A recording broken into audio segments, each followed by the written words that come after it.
మొత్తం మీద తెలుగు రాష్ట్రాల్లో ఉన్నటువంటి ప్రధానమైనటువంటి పత్రికల్లో ఉన్నటువంటి అంశాలను ఒకసారి మనం పరిశీలించినప్పుడు మనతో పాటుగా విశ్లేషణ చేయడానికి ప్రముఖ సామాజిక అదేవిధంగా రాజకీయ విశ్లేషకులు బండారు రామ్మోహన్ రావు గారు నాతో పాటు అందుబాటులో ఉన్నారు. ఏమాత్రం ఆలస్యం చేయకుండా వారితో పాటు విశ్లేషణ ప్రారంభిద్దాం.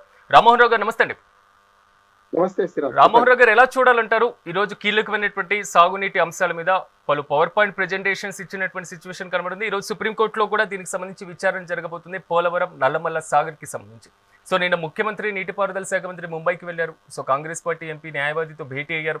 సో బలమైనటువంటి వాదనలు వినిపించాలి అనేటువంటి అంశంతో వెళ్తున్నారు. అంటే రెండు తెలుగు రాష్ట్రాల మధ్య పోలవరం నల్లమల్ల సాగర్ అనేటువంటి అంశం లేదా పోలవరం బనకచర్ల అనేటువంటి ఇష్యూ మాత్రం హైలైట్ అవుతుంది. సో ఎలా చూడాలంటారు ఇష్యూని? సిరాజ్, మీకు అట్లాగే మెగా న్యూస్ ప్రేక్షకుల నమస్కారం. ఇది 2 ముక్కల ఆట నుంచి 4 ముక్కల ఆటగా మారిపోయింది.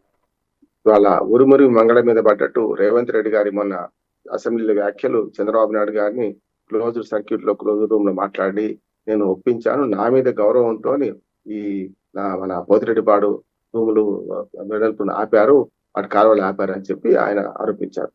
అంటే ఒక రకంగా చెప్పండి, తన గొప్ప చెప్పుకున్నారు. సమస్య లేదు, ఇదంతా కాదు అని చెప్పి ఎవరు ప్రకటించాల్సింది? ఇప్పుడు అటు పక్కన మన చంద్రబాబు నాయుడు గారు ప్రకటించాల్సి ఉన్నది. చంద్రబాబు నాయుడు గారు ఏమన్నా అన్ని విషయాలు కూలంకషంగా నేను చెప్తాను, కొద్ది రోజులు ఆగండి అని ఆయన అంటున్నాడు.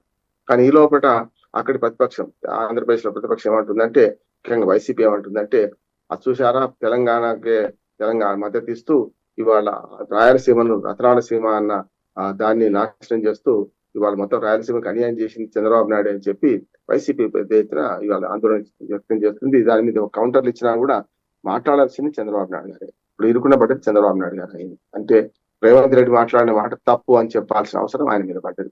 కానీ ఇటు పక్కన నిన్న ఈ రెండు మన పవర్ పాయింట్ ప్రెజెంటేషన్, ఒకటేమో అసెంబ్లీ సాక్షిగా ఉత్తమ్ కుమార్ రెడ్డి, ఇటు పక్కన తెలంగాణలో తెలంగాణ భవన్ సాక్షిగా హరీష్ రావు, ఇద్దరు కూడా పవర్ పాయింట్ ప్రెజెంటేషన్ ఇచ్చారు. ఒకరికి పవర్ కౌంటర్ వేసుకున్నారు. ఇప్పుడు మీరు అడిగిన సమస్య మీద మన రేవంత్ రెడ్డి ఏమో పూర్తిగా చంద్రబాబు నాయుడు గారు నా మీద గౌరవంతో ఆపారు ఆయన అంటుంటే, ఇటు పక్కన మన తెలంగాణ భవన్ లో ప్రెజెంటేషన్ లో స్పష్టంగా ఒక జీవో చూపెడుతున్నారు. ఎవరు మన ఆటో చూపెడుతున్నారు హరీష్ రావు గారు. ఏమనంటే, ఆనాడు జగన్మోహన్ రెడ్డి గారు ప్రభుత్వం ఉన్నప్పుడే ఎప్పుడో 2023లోనే అప్పుడు ఆపాము, అది చాలా సార్లు సుప్రీంకోర్టు దాకా వెళ్తా ఉన్నాం, ఆఖరికి ఎన్జిటి తీర్పు ఇచ్చింది, నేషనల్ గ్రీన్ ట్రిబ్యునల్ తీర్పు ఏంటంటే మీరు ఈ నీటి పంచాయతీ దగ్గర ఎలాంటి కాలువల నిర్మాణం చేపట్టొద్దని చెప్పి చేయించింది. దానివల్ల 2023లో అయిపోయింది, ఆగస్టులో అయిపోయింది. ప్రభుత్వం అప్పుడు ఎవరిది? మాదే ఉంది కదా, మేమే ఆపాము అని క్రెడిట్ వారిని నడుస్తున్నది. ఇప్పుడు ఎవరు ఆపారు? ఏది పోతిరెడ్డిపాడు కాలువల వెడల్పు చేయడంలో ఎవరు ఆపారు అన్నాడు అనే దాని మీదనే ఇప్పుడు రేవంత్ రెడ్డి అనేది చంద్రబాబు నాయుడు ఒప్పించిన అన్నాడు. అంటే చంద్రబాబు నాయుడు గారు రాకముందు 6 నెలల ముందు రేవంత్ రెడ్డి వచ్చిండ్రు ముఖ్యమంత్రిగా, ఆ తర్వాత కదా చంద్రబాబు నాయుడు గారు వచ్చింది. అంటే ఇటీవల ఈ 2 ఏళ్ళని చేసినట్లు లెక్క అయినట్టున్నారు. కాకపోతే 1.5 year అయింది కదా వారు వచ్చి, చంద్రబాబు నాయుడు గారు వచ్చి, మరి ఎప్పుడు సంగతి అని వీళ్ళు అంటున్నారు. కనుక చంద్రబాబు నాయుడు హయాంలోనే మేము అక్కడ కుటుంబ ప్రభుత్వం అక్కడ ఉన్నప్పుడే ఆపామనేమో వీళ్ళు అంటున్నారు.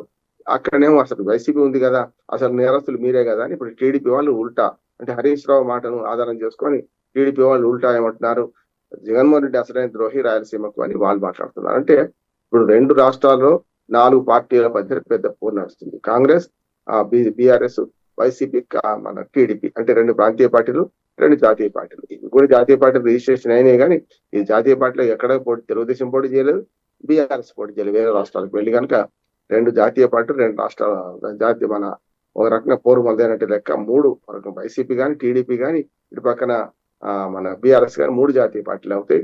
కాంగ్రెస్ ద్రోహం చేసింది వీళ్ళు అంటున్నారు. కాదు ఇప్పుడు మీరు ద్రోహం చేశారని చెప్పి ఒకరినొకరు ఆరోపించుకుంటున్నారు. పెద్ద ఎత్తున ఇప్పుడు ఈ సమరం ఏది పోతిరెడ్డిపాడు కాలువలు వెడల్పు అనే దాని మీద అసలు వాస్తవాలు మరుగున పడుతున్నాయి. కాకపోతే బొమ్మ బరుసులో వాళ్ళకు అనుకూలమైన భాగాలు వాళ్ళు చూపించుకుంటున్నారు. రేవంత్ రెడ్డి స్పష్టంగా మేమే ఆపాం, దాన్ని చంద్రబాబు నాయుడు గౌరవంతో ఆపారని చెప్పి ఈయన అంటున్నాడు. చంద్రబాబు నాయుడుకు ఇప్పుడు ఎసరు పెట్టినట్టు లెక్క. వైసీపీతో నాటి ఎదురుదాడి మొదలైంది కదా, అసలు మీ రాష్ట్ర పంచాయతీలతో, మీ నీళ్ళ పంచాయతీలతో, మీ రాజకీయ ఆధిపత్య పంచాయతీతో మాకేం సంబంధం అని రామానాయుడు ఏది ఆంధ్రప్రదేశ్ నీటిపారుదల శాఖ మంత్రి అంటున్నాడు. మీరు రాజకీయాల కోసం మమ్మల్ని బలి చేయకండి, మీరు కొట్లాడుకోండి, కానీ ఇక్కడికి వచ్చి మా మీద పడకండి అని చెప్పి ఆయన అంటున్నాడు. చూద్దాం. కాకపోతే చివరిగా దీనికి సమాధానం చెప్పాల్సిన బాధ్యత మాత్రం రేవంత్ రెడ్డి అనేది నిజమా కాదా చెప్పాల్సిన బాధ్యత మాత్రం చంద్రబాబు నాయుడు గారి మీదే ఉన్నది. అంశాలు కనబడుతున్నాయి రామ్మోహన్ గారు. ఒక్కటి కేసీఆర్ గారు ముఖ్యమంత్రిగా ఉన్నప్పుడు రాయలసీమను రతనాలసీమ చేస్తాం అనేటువంటి కామెంట్స్ చేశారు అనేది కాంగ్రెస్ పార్టీ వాదం. ప్రజెంట్ కాంగ్రెస్ పార్టీ అధికారంలో ఉన్నప్పుడు మాత్రం పోలవరం నల్లమల్ల సాగుని అడ్డుకోలేకపోతున్నారు. గురువు శిష్యులకి కావాల్సినటువంటి ఇద్దరు కూడా పంచుకుంటున్నారు. తెలంగాణకు ద్రోహం చేస్తున్నారు అనేది మాత్రం బీఆర్ఎస్ వాదన. ఇద్దరు పవర్ పాయింట్ ప్రెజెంటేషన్ మాత్రం పోటీగా వస్తున్నటువంటి సిచ్యువేషన్. ఈ పీపీటీల యొక్క పోటీ ఫలితాలు ఏ విధంగా ఉంటే ప్రజలు దేన్ని నమ్ముతారంటారు? రెండు వేరు చూసుకోవాలి.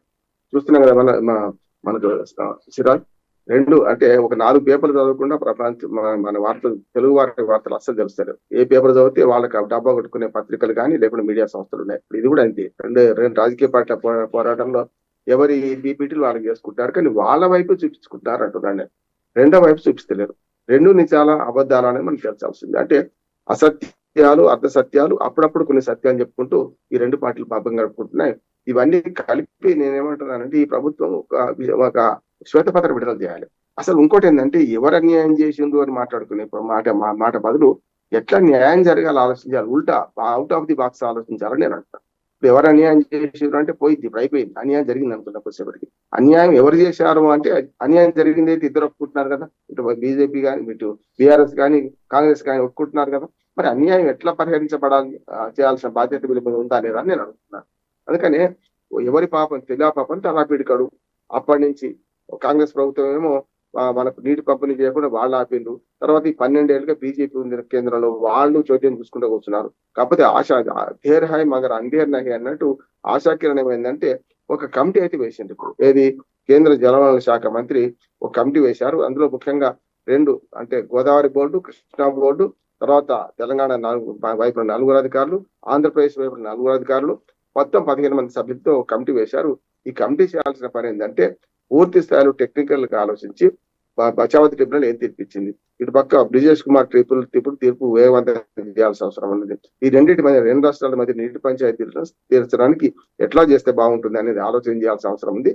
విభజన చట్టంలో మాత్రం స్పష్టంగా ఆ రోజుకు ఏవైతే ఆన్ గోయింగ్ ప్రాజెక్ట్స్ ఉన్నాయో వాటికి ఎలాంటి అనుమతులు వేరే అవసరం లేదు, దానికి పోవాల్సిన అవసరం లేదని తీర్పే ఉన్నది మనకు. మనకు విభజన చట్టంలో రాశారు నీటి వనరుల మీద. ఆ తర్వాతనే తాత్కాలిక ఒప్పందాలను కుదుర్చుకున్నాం, కానీ మేము చేసింది ఏం లేదు. ఒక 299 టీఎంసీలకు మేము అంగీకరించడమని కాంగ్రెస్ అంటుంది. కానీ తెలంగాణ ఏర్పడిన తర్వాత కేవలం 42 రోజుల్లోనే దీనికి వ్యతిరేకంగా లేఖ రాసినాం, సుప్రీంకోర్టులో కేసు వేసినామని కూడా అంటున్నారు. అందుకని ఇప్పుడు జరిగింది ఏంటి, ఇప్పుడు మళ్ళీ సుప్రీంకోర్టు కూడా ఇవాళ కీలకమైన 2 కేసులు విచారణకు వస్తున్నాయి సిరాజ్. ఒకటేమో మనకు ఇదే నీటి వనరుల మీదనే అన్యాయం జరిగింది, మాకు న్యాయం జరపాలని చెప్పి తెలంగాణ రాష్ట్ర ప్రభుత్వం ఏది నల్లమల్ల సాగర్, పోలవరం నల్లమల్ల సాగర్ మన దాని నిర్మాణ ప్రతిపాదనలు ఆపండి అని చెప్పి సుప్రీంకోర్టు కేసు వేసింది.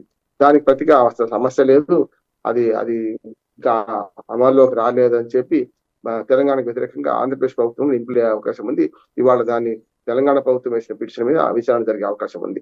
ఇంకోటి మన తెలుగు రాష్ట్రాలకు సంబంధించిన అంశం ఏదైతుందో, టెలిఫోన్ ట్యాపింగ్ లో కూడా మరి హరీష్ రావును నిన్న మన స్క్వాష్ పిటిషన్ వేస్తే హైకోర్టులో స్క్వాష్ ఆమోదించారు. దానికి వ్యతిరేకంగా సుప్రీంకోర్టులో అప్పీల్ కు తెలంగాణ రాష్ట్ర ప్రభుత్వం పోయింది. అంటే 2 కీలకమైన కేసుల్లో ఇవాళ సుప్రీంకోర్టు ఏం చెప్తుంది, ఉత్కంఠగా అందరూ ఎదురు చూస్తున్నారు. ఇక నీటి పంచాయతీ తీరాలంటే 2 మార్గాలు సిరాజ్. అంటే మామూలుగా ప్రజల పరంగా ఆలోచన చేస్తే నీటి విషయంలో భావోద్వేగం ఉంటుంది. ఎప్పుడైనా కులము, మతము, భాష, ప్రాంతము, ఈ భావోద్రేకంగా రెచ్చగొట్టే ప్రయత్నం చేస్తారు.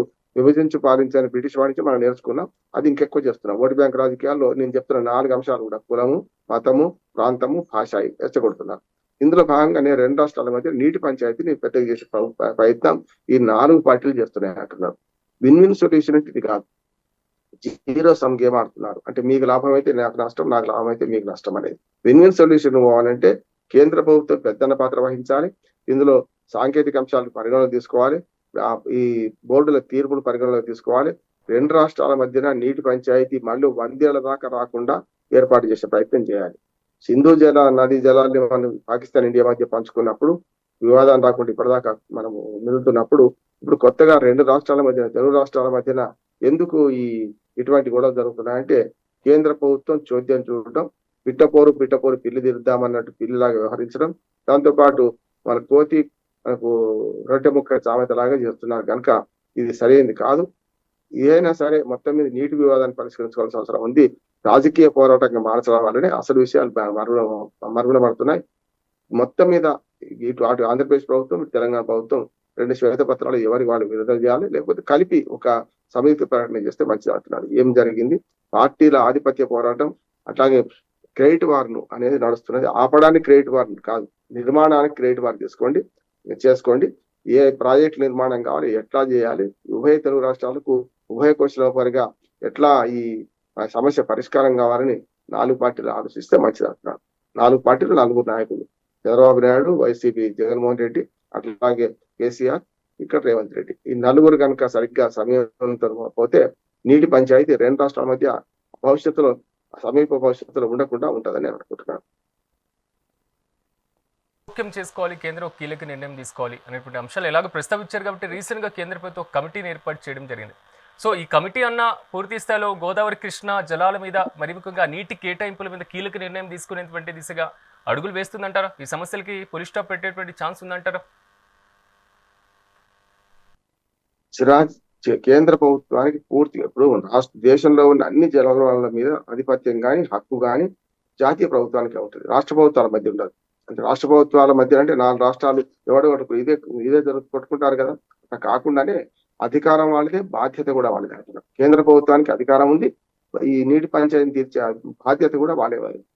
అందుకని ఇప్పుడు రావణ కష్టంగా ఈ రగులుతుంటుంటే ఎన్నో రోజుల నుంచి వాళ్ళ రాజకీయ ప్రయోజనాల కోసం దీన్ని నెరవేర్చినట్టు చేస్తున్నారు. ఇది ఒకటే కాదు, కావేరీ నది జల వివాదం ఉంది, కొట్టుకుంటారు, చంపుకుంటారు, తన్నుకుంటారు, రైతుల మధ్యన పోరాటం జరుగుతుంటది, రాజకీయ పార్టీల మధ్య ఆఖరి బస్సు డ్రైవర్లు కూడా కొట్టుకుంటుంటారు, రాజకీయ నాయకులే కాదు సినిమా యాక్టర్లు కూడా వాళ్ళ సినిమాలు ఆడనివ్వమని చూస్తున్నాం. కానీ కావేరీ జల వివాదంలో కర్ణాటక మా తమిళనాడు మధ్యన భావోద్వేగంతో కూడుకున్న నడుస్తూనే ఉంది. ఆ రావణ కష్టం అట్లాగే కొనసాగిస్తున్నారు.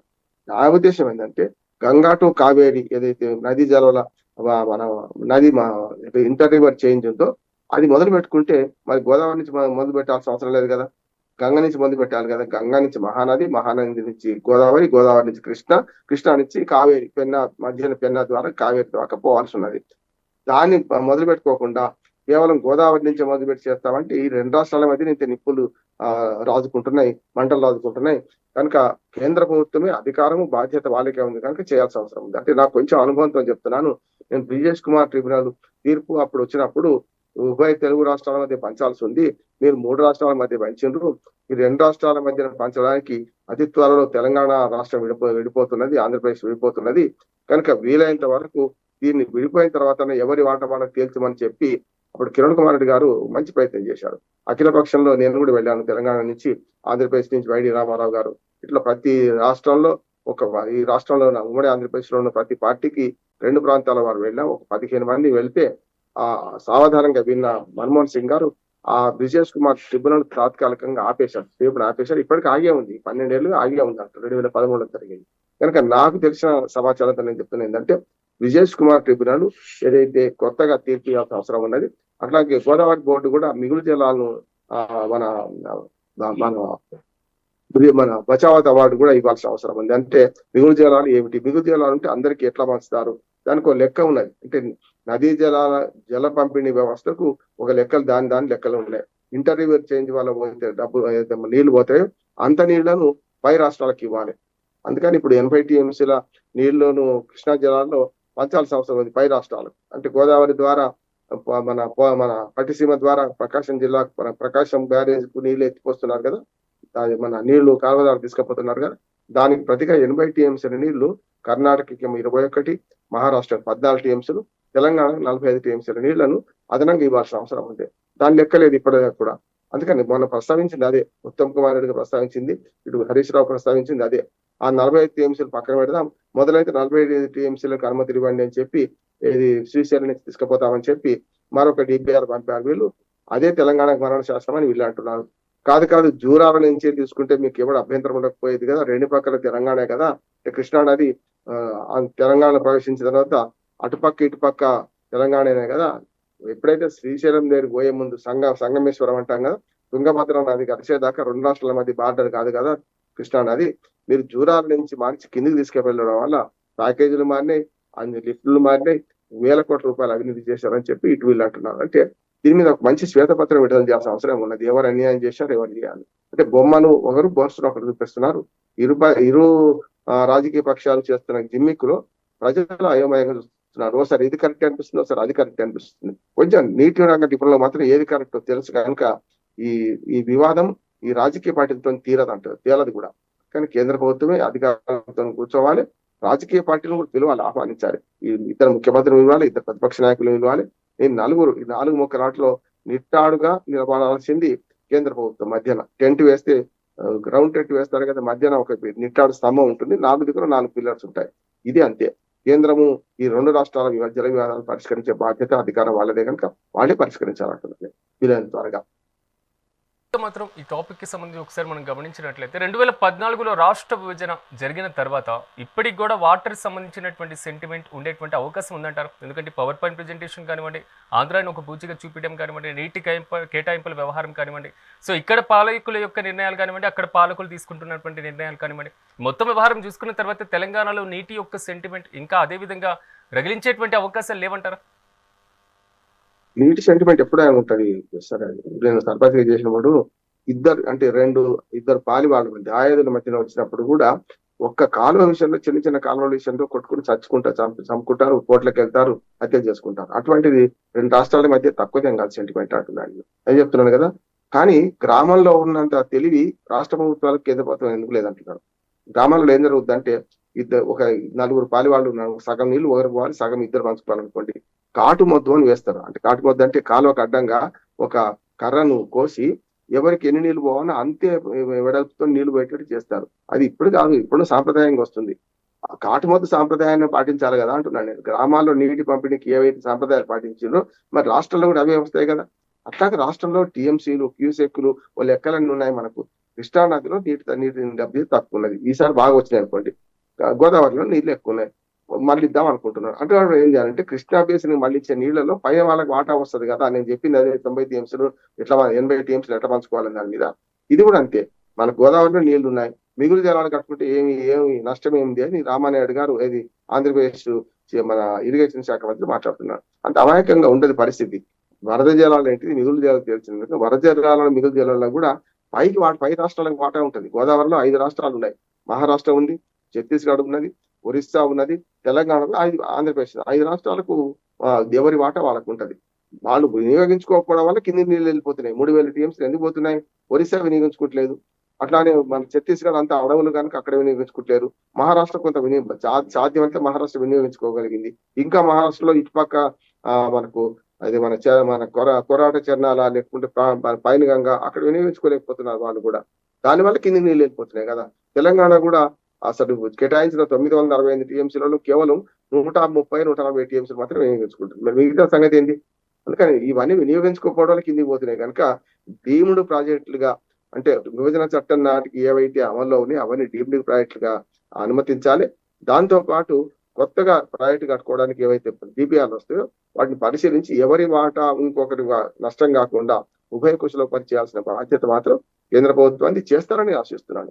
అది రెండోది ఏంటంటే కృష్ణానదిలో కూడా మనకు ఏదైతే ఈ వివాదం ఉందో వివాదం తీర్చే క్రమంలో 2 రాష్ట్రాల మధ్యన పంపిణీ జరగాలని కోరుకుంటున్నాం. అంతకుముందు వాళ్ళకు మహారాష్ట్ర, కర్ణాటక ఇప్పుడు పెద్దగా ఇందులో స్టేట్స్ లేవు. కృష్ణా జిల్లాలో ఉన్నదాల్లో 812 అంశం ఒకసారి మనం పరిశీలిస్తే విజేష్ కుమార్ ట్రిబ్యునల్ కానివ్వండి, బచావత్ ట్రిబ్యునల్ కానివ్వండి, ఈ 2 ట్రిబ్యునల్ కి సంబంధించినటువంటి అంశాలు కాకుండా ఇప్పుడు మళ్ళీ నీటి పంపకాలు చేపట్టాలి అంటే మరి కొత్త ట్రిబ్యునల్ ఏర్పాటు చేయాల్సినటువంటి పరిస్థితి ఖచ్చితంగా అవసరమా? 2 వేర్వేరు ట్రిబ్యునల్ అవసరం లేదు, కొత్త ట్రిబ్యునల్ అవసరం లేదు. ఈ రెండింటికి మధ్యన ఒక అధికార కేంద్రం ఉంది కదా. కేంద్ర ప్రభుత్వం ఇప్పుడు మన కమిటీ వేసినప్పుడు ఈ 2 కమిటీలు అందులో ఉన్నాయి. విజేష్ కుమార్ ట్రిబ్యునల్ అందులో ఉంది, బచావత్ ట్రిబ్యునల్ రిపోర్ట్స్ అందులో ఉన్నాయి. కనుక ఈ కృష్ణా బోర్డు ఉంది, గోదావరి బోర్డు ఉంది. ఈ బోర్డులో మనం భాగస్వామ్యం చేసింది కదా సిరాజ్. కృష్ణా బోర్డును, గోదావరి బోర్డును ఈ 2 సమన్వయం చేసింది. కొత్త బోర్డులు వేస్తే మళ్ళీ సమస్య ఏంటంటే రెడ్ వచ్చి మొదలవడానికి మళ్ళీ మొదటికి వస్తుంది. వీళ్ళు ఇచ్చిన రిపోర్టులను తీసుకొని ఈ బోర్డులు ఏవైతున్నాయో Krishna river board, Godavari river board ఈ 2 కలిపి కేంద్ర ప్రభుత్వం దగ్గర మనకు కేంద్ర ప్రభుత్వం వేసిన కమిటీలో ఉన్నారు కనుక వాస్తవాలు ఆలోచించి ఎట్లా చేస్తే బాగుంటుంది ఆలోచన చేసి 10 టీఎంసీలు అటుగాని ఇటుగాని నష్టమే ఉందంటున్నాను నేను. కానీ మొదలైతే పరిష్కారం కావాలి కదా. అంటే రాజకీయ చిత్తశుద్ధి ఉంటే పరిష్కారం అవుతుంది. ఇది రాజకీయ చిత్తశుద్ధి లేకపోతే వచ్చే ఎన్నికల దాకా ఇటువంటి భావోద్వేగాలు కొనసాగిస్తామని ఇటు పార్టీలు అనుకుంటున్నాయి. కేంద్రం కూడా అదే అనుకుంటే తప్పు. కేంద్రానికి ఇటువంటి పక్షపాతాలు ఉండొద్దు అంటున్నాడు. అంటే రేపొద్దున బీజేపీ అధికారంలోకి వచ్చిన తీరుద్దాం అని కేంద్ర ప్రభుత్వం అనుకుంటున్నట్టు నేను తెలంగాణలో అయ్య వచ్చేదాకా అమావాస్య ఆగదు అంటున్నాను. కేంద్ర ప్రభుత్వమే పూర్తి బాధ్యత తీసుకొని కమిటీ దేర్ హై మగర్ అందేర్ నహిని ఒక ఆర్టికల్ రాశాను. ఆలస్యమైనా సరే చీకటి కాలేదని. ఇప్పుడు ఏదైతే కమిటీ ఉందో ఇది సాధికారత కమిటీ, దీనిలో జోక్యం చేసుకునే అవకాశం లేదు. వాళ్ళు తీర్పు వచ్చిన తర్వాత సుప్రీంకోర్టు అంతిమంగా సుప్రీంకోర్టుకి వెళ్తారు. ఎవరైనా అన్యాయం జరిగిన వాళ్ళు కొంచెం అటో ఇటో ఓర్చుకోవాలంటున్నాను. అందుకనే ఇప్పుడు బేసిన్లు లేవు అనేది మాట నేను సమర్థిస్తున్నాను. నిజంగా చెప్పాలంటే తెలుగు ప్రజల మధ్య నీటి కష్టాలు తెలిసిన వాడిగా అందరికి నీళ్ళు అందాలి. ఉన్నవి కదా నీళ్లు, తలాపులో సముద్రం పెట్టుకొని మనం ఏదో నీటికి చేప దూపాడినట్టు మనకు ఉన్న నీళ్ళని ఎట్లా పంచుకుందామని ఆలోచన చేద్దామా, లేకుంటే బేసిన్లు లేదు కదా అని రాయలసీమకు అన్యాయం చేద్దామా? అందుకనే బేసిన్లు కాకుండా ఒక సామరస్యపూర్వక వాతావరణంకి వస్తే ఈ నీళ్ళని ఎట్లా వాడుకోవాలి, వాటాలు దక్కిన తర్వాత మిగులు వాటా తేల్చే ప్రయత్నం చేస్తే మంచిది అంటున్నాడు. అంటే పరిష్కారానికి మార్గాలు ఉన్నాయి, మనసుంటే మార్గం ఉంటుంది, అంతకన్నా ఏం లేదు. చూద్దాం రామ్మోహన్ రావు గారు, మీరు అన్నట్లుగా కొంతవరకు కేంద్ర ప్రభుత్వం జోక్యం తీసుకొని రెండు ప్రధానమైనటువంటి నదులకు సంబంధించి తెలుగు రాష్ట్రాల మధ్య నీటి వివాదాలకు పులి స్టాప్ పెడితే అందరూ స్వాగతించదగ్గమైనటువంటి విషయం. మీరు కూడా మాతో పాటు పార్టిసిపేట్ చేసినందుకు మీకు కూడా ప్రత్యేకమైనటువంటి కృతజ్ఞతలు. మొత్తం మీద తెలుగు రాష్ట్రాల మధ్య ఉన్నటువంటి నీటి అంశానికి సంబంధించి కేంద్ర కమిటీ వేసిన నేడు సుప్రీంకోర్టులో కీలకమైనటువంటి నిర్ణయం దిశగా అడుగులు వేసేటువంటి అవకాశం ఉందా, మరి ముఖ్యంగా తెలుగు రాష్ట్రాలు ఎలాంటి బలమైనటువంటి వాదనలు వినిపించేటువంటి అవకాశం ఉందో మనం కూడా వేచి చూద్దాం. ఇది వాళ్ళ మెగా అనాలిసిస్. రేపటి అనాలిసిస్లో మళ్ళీ కలుద్దాం. చూస్తూనే ఉండండి మెగా 90.